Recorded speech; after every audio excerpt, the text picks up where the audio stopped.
मैं एक बार major general Dutta के पास जाऊंगी। मेजर जनरल दत्ता, अगर इन तस्वीरों, ये जो हमारी ताकत है, ये ताकत कैसे हमें आज के समय में दूसरे देशों से अलग कर रही है?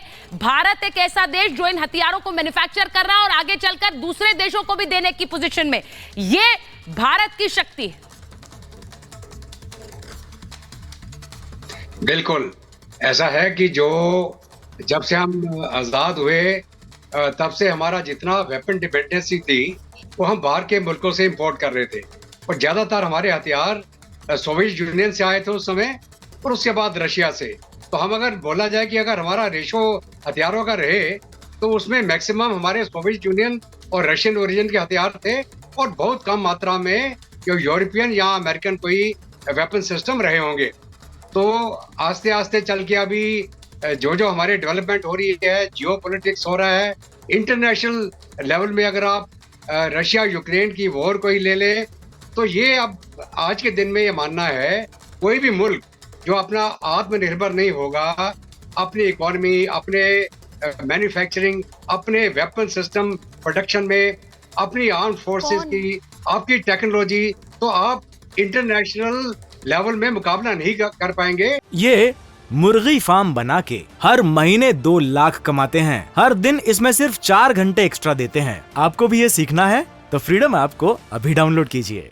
अपने एडवर्सरीज के साथ या अपने दुश्मनों के साथ। तो आज के दिन में जो हमारा प्रदर्शन हुआ है कर्तव्य पथ पे, ये उसका एक छोटा उदाहरण है कि आज के दिन में जो मेजर आर्मामेंट इक्विपमेंट, जिसमें मैकेनाइज्ड फोर्सेस, चाहे वो टैंक हो, चाहे वो सारथ करके हमारी जो इन्फेंट्री कम्बैट व्हीकल्स हो, या हमारे K9 वज्र हो, हमारा जो कमांड कंट्रोल कम्युनिकेशन सिस्टम हो, हमारा ब्रिजिंग इक्विपमेंट, हमारे ब्रह्मोस जो एक क्रूज मिसाइल है जिसकी स्पीड इतनी है कि वो कोई भी सिस्टम उसको मार नहीं सकता है, और उसके साथ साथ में हमारा जो एंटी टैंक मिसाइल सिस्टम नाग, जो इसी को हमने अपने जो हमारे हेप्टर हैं, जो आर्म्ड हेप्टर्स हैं, प्रचंडा, उसके अंदर हरीना के नाम से इसको माउंट किया गया है।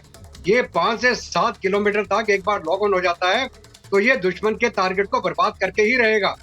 उसके साथ साथ में हमारे एंटी एयरक्राफ्ट सिस्टम, जो आकाश आपने जिसका जिक्र किया, तो ये हमारी सेल्फ रिलायंस का एक नमूना है।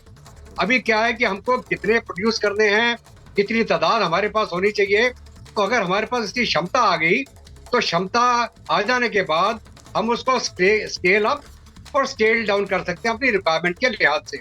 इसका मतलब यह है कि हमारा जो बेसिक मैन्युफैक्चरिंग का बेस है वो तैयार हो गया, टेक्नोलॉजी तैयार हो गई, और जब आवश्यकता होगी, जितनी आवश्यकता होगी, हम उसको प्रोड्यूस करते हैं। जी, मैं एक बार बता दूं, मेजर जनरल दत्ता, आप जिस दौरान बता रहे हैं, मैं एक बार बताऊं कि कैसे फ्रांस के राष्ट्रपति इमैनुअल मैक्रोन ने भी भारत को गणतंत्र दिवस की बधाई दी है, और उन्होंने लिखा है कि मैं भारत के साथ काम करने को लेकर उत्साहित हूं, G20 के लिए और इंडो फ्रेंच स्ट्रेटेजिक पार्टनरशिप के मद्देनजर काम करने को लेकर उत्साहित हूं, क्योंकि इसको 25 साल हो रहे हैं। अब फ्रांस के राष्ट्रपति ने बधाई दी है, उन्होंने कहा है कि साथ मिलकर काम करना है, और भारत और फ्रांस के बीच जो रणनीतिक साझेदारी है उसको 25 साल हो गए। ये मुर्गी फार्म बना के हर महीने 2 लाख कमाते हैं। हर दिन इसमें सिर्फ 4 घंटे एक्स्ट्रा देते हैं। आपको भी ये सीखना है तो फ्रीडम ऐप को अभी डाउनलोड कीजिए।